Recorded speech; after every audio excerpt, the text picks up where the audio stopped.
June 11th, Daily Devotional from the Heart by Ellen G. White. Jesus, the fulfillment of prophecy. For if you believed Moses, you would believe me, for he wrote about me. John chapter 5, verse 46. Jesus spoke with assurance and revealed a depth of knowledge far exceeding that of the most learned of the scribes and rabbis. It was evident that he had a thorough knowledge of the Old Testament scriptures, and that he presented truth that was unmingled with human sayings and maxims.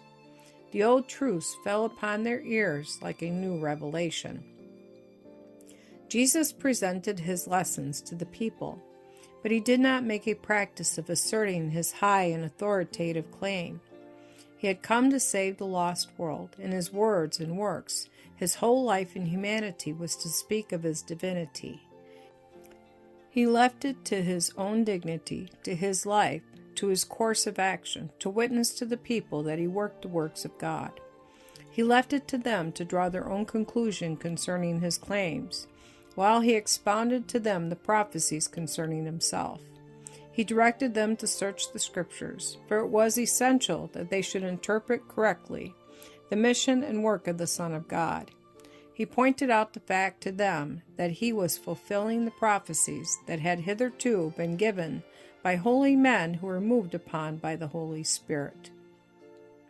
He declared plainly that they wrote of him, and brought the clear rays of the light of prophecy to illuminate his words and works. He stood forth in his ministry as one distinguished from every other teacher. He himself had inspired the prophets to write of him. His life work had been planned in the eternal counsels of heaven before the foundation of the world. His life was the light of the world, and he presented his life before the people, that their faith might lay hold upon it, and that they might become one with him. Though he presented infinite truth, he left many things unsaid that he might have said, because even his disciples were not able to comprehend them. He said, I have yet many things to say unto you, but ye cannot bear them now. John chapter 16, verse 12.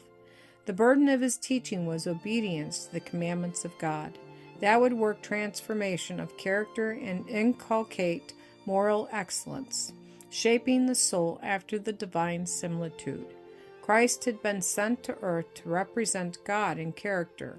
Jesus was the life-giver, the teacher sent of God, to provide salvation for a lost world and to save us in spite of all Satan's temptations and lying deceptions. He himself was the gospel. In his teachings, he clearly presented the great plan devised for the redemption of the race.